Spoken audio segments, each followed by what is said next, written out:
আসসালামু আলাইকুম ও রহমতুল্লাহি ও বারাকাতুহু। আশা করছি মহান আল্লাহর রহমতে আপনারা সকলে ভালো রয়েছেন। আলহামদুলিল্লাহ আমি আপনার রহমতে আপনাদের দোয়ায় ভালো রয়েছি। আজকে বাজারের মারিফত নিয়ে একটু আলোচনা করব।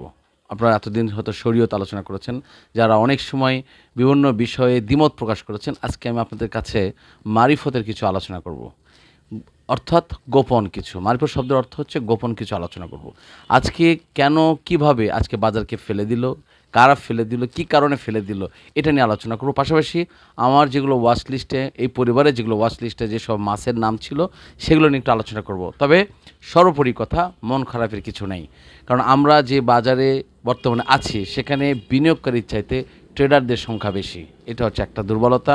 দ্বিতীয় দুর্বলতা হচ্ছে যে এখানে অ্যাকাউন্ট টু অ্যাকাউন্ট সুইচ করা হয়, হ্যাঁ, এবং সেলফ প্রেশার দিয়ে দর সেটা ফালিয়ে দেওয়া হয় যেন অন্যরা সেখানে ইনভলভ না হয়। খুব লিমিটেড মানুষ যেন এখানে এন্ট্রি করতে পারে, এই সুবাদে তারা সেগুলো কালেকশন করে নেয়।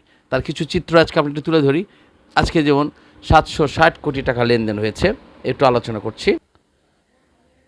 আজকে লেনদেন হওয়ার কথা ছিল প্রায় 1000 কোটি টাকার বেশি, প্লাস 1200 প্লাস যদি আজকে লেনদেন হতো, তারপরেও সেটা স্বাভাবিক ছিল এবং এটা রেগুলার হওয়ার কথা ছিল আজকে, বা এরকম হওয়ার একটা পরিবেশ তৈরি ছিল। বাট কী করেছে, সেখানে মাত্র 760 কোটি টাকা এখানে লেনদেন হয়েছে। আরেকটা কী হয়েছে, সেলস প্রেশার দিয়ে যেগুলো আজকে গ্রো হওয়ার কথা সেগুলোকে ড্রপ করানো হয়েছে। আর রেগুলার যেগুলো গ্রো হওয়ার কথা সেগুলো তো কিছুটা গ্রো হয়েছে। এখন চলে আসি আমি যে মারিফত নিয়ে আলোচনা করছি সেটা নিয়ে, যে মাছটার কথা আমি গত কয়েকদিন ধরে বলে এসেছি। দেখুন, এত একটা স্পেসিফিক বিষয়, তারপরে দেখুন সেখানে আমরা যদি একটু চলে যাই টপ ভ্যালুতে একটু আমরা দেখবো। আমরা স্ক্রিন ভিডিওটা আপনাদের জন্য দিয়ে দিচ্ছি, আপনি এটা হিসাবটা মিলে নেবেন, অঙ্কটা মিলে নেবেন। যেমন আজকে দেখুন বিএসসি যে মাসের কথাটা আমি গতকাল বলেছিলাম, আজকে 5 টাকা 60 পয়সা নেগেটিভ হয়েছে। বিষয়টা হয়েছে আজকে এখানে হাত বদল হয়েছে। কতটা মাছ এখানে কেনা বেচা হয়েছে দেখুন, 23,45,000, 23,45,000 মাছ আজকে হাত বদল হয়েছে। আপনি কি মনে করেছেন এগুলো পাবলিক বিক্রি করেছে? আপনি কি মনে করছেন যে এরা সাধারণ মানুষ এগুলো কিনে নিয়েছে আর একজন বের হয়ে গেছে? না, এখানে মেন বিষয়টা হয়েছে অ্যাকাউন্ট টু অ্যাকাউন্ট এরা ট্রান্সফার করছে এবং আজকে দরটা ফালিয়ে দিয়ে তারা পাবলিকের কাছ থেকে যারা ভয়ে কিছু লাভ করে বের হয়ে গেছে, কিছু দুশ্চিন্তার কারণে বের হয়ে গেছে, যদি দাম পড়ে যায় অতটুকু লাভ হয়েছে একটু নিয়ে নিই। এটা হচ্ছে মেন কারণ। আমি গতকাল যে মাছের কথা বলেছিলাম, সে মাছ যে আজকে একটু গন্ধ হয়েছে, সে গন্ধটার পিছনে কারণ হচ্ছে এরা অ্যাকাউন্ট টু অ্যাকাউন্ট এরা ট্রান্সফার করছে। এটা একটা বিষয়। দ্বিতীয় আরেকটা বিষয়টা আপনার সাথে একটু আলোচনা করি। যেমন আমাদের ওয়াচ লিস্টে যেটা রয়েছে, আমরা টপ যদি একটু আমরা গেইনারের লিস্টে তালিকায় যদি যাই, দেখুন আমাদের স্টাইল ক্রাফট নিয়ে আপনাদের সাথে আমরা সেভারাল টাইম আলোচনা করেছি, আপনারা সব জানেন। আনোয়ার গ্যালভালাইজিং নিয়ে আপনাদের সাথে আমরা আলোচনা করি, এটা আমাদের হল্টেড, এটা আমাদের রেগুলার আইটেম ছিল ওয়াচ লিস্টের। রহিম টেক্সটাইল, এটা আমাদের ওয়াচ লিস্ট, আজকে একটা হল্ট ছিল। পাশাপাশি আরেকটু দেখি, তমিজ টেক্সটাইল, এটা আমাদের হল্টেড ছিল। সোনালী আঁশ, এটা আমাদের রেগুলার ওয়াচ টাইমে রয়েছে, ওয়াচ লিস্টে রয়েছে। লিগাসি ফুড, এটা আমাদের ওয়াচ টাইম রয়েছে, ইনফিউশনে রয়েছে। Haqqani pulp, K&Q, মন্য spool, আফতাবছ, Asiatic lab এবং সোনালী পেপার, মালিক স্পিন এবং প্রগতি লাইফ ইন্স্যুরেন্স, জেমিনিসি, হাওয়াই টেক্সটাইল, ফেক ডিল।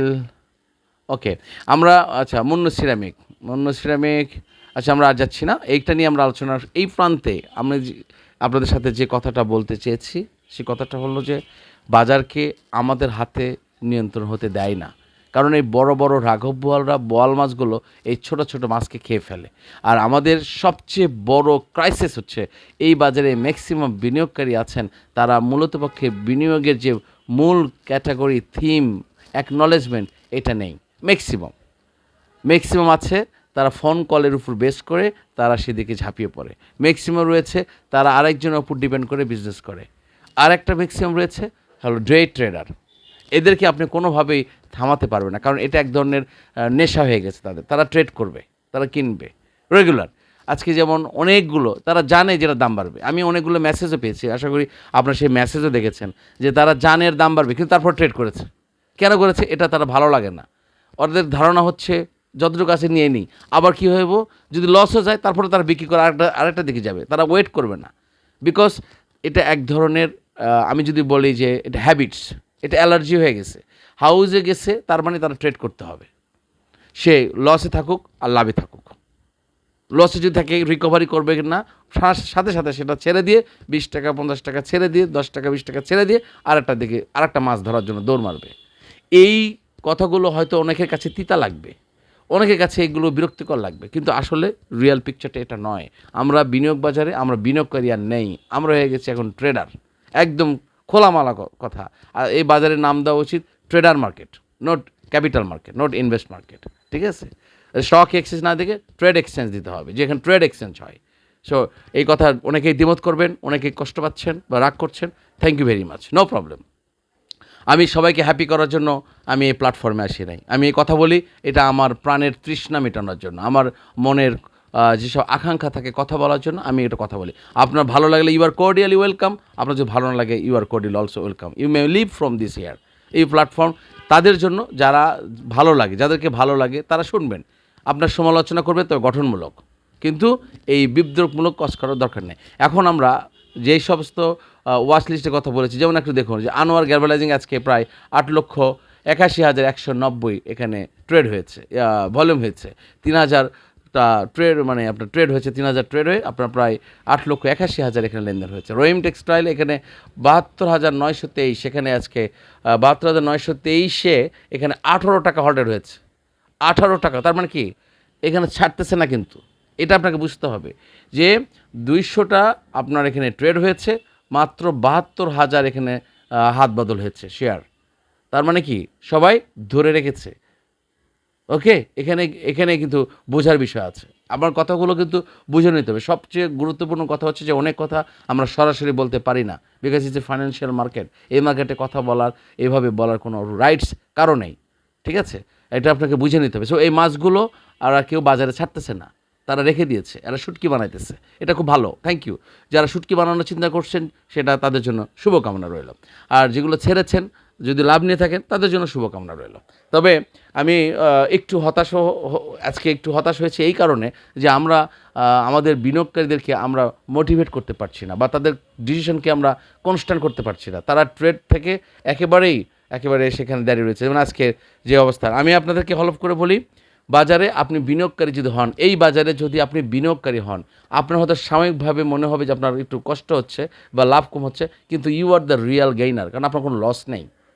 আপনার কোনো রাস্তায় মিছিল মিটিংয়ে যেতে হবে না, কারণ যারা এই ট্রেড করে, যারা এইসবের মধ্যে চলে, মানে প্রতিদিনের সিদ্ধান্ত প্রতিদিন পরিবর্তন করে, তাদের জন্য রাস্তায় মিছিল বের করতে হয়, কফিন মিছিল করতে হয়, তাদের জন্য পুলিশের লাঠি বাড়ি খেতে হয়। এই বাজারকে ধ্বংস করছি আমরা, এই বাজারকে নষ্ট করেছি আমরা, এই বাজারের সম্মান ইজ্জত নষ্ট করেছি আমরা দোষ দিই মাকসুদ সাহেব, দোষ দিই শিবলি সাহেব, দোষ দিই ওগুল্লা ফগুল্লা, সবার দোষ দিই। বাট না, এই মার্কেটের মূল নষ্টের কারিগর হচ্ছে উই আর ইনভেস্টর্স, আমরা একেবারে জেনে শুনে বুঝে এই ভুল পথে পাচ্ছি, জেনে শুনে বুঝে আমরা ভুল ডিসিশন নেই, দিন শেষে দোষ দেই মাকসুদ সাহেবের, দোষ দেই শিবলি সাহেবের, দোষ দেই আবুল সাহেবের, দোষ দেই বিভিন্ন ব্যক্তিদের আমরা দোষ দিয়ে নিজেদের শুধু আত্মতৃপ্তি করি।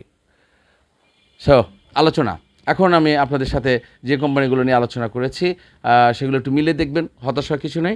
রাত্রে বিস্তারিত আলোচনা করব এবং সাথে থাকুন, শুনতে থাকুন। সরি যদি কাউকে হার্ট করে থাকি, আবার ক্ষমা চেয়ে নিচ্ছি। এই পরিবারের সদস্যদের স্লোগান একটাই, নো প্রফিট নো সেল। আমরা বিক্রি করব না, লাভ ছাড়া আমরা বিক্রি করব না। যতটুকু সামর্থ্য আছে ততটুকু নিয়ে আমরা থাকব।